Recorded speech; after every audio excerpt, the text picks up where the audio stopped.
Number 1 भुजंगासन, गले की सूजन घटाकर श्वसन सुधारता है। नंबर 2 सेतु बंधासन, बंद श्वसन नलिकाएं खोलकर बलगम निकालता है।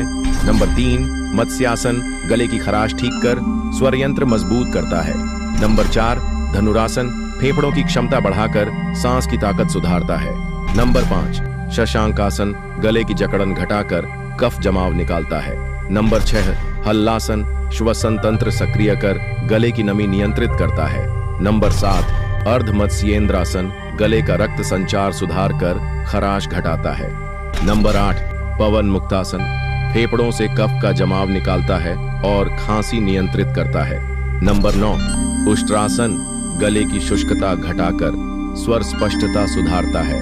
नंबर 10 सूर्य नमस्कार, पूरे श्वसन स्वास्थ्य को ठीक करता और रोग प्रतिरोध बढ़ाता है।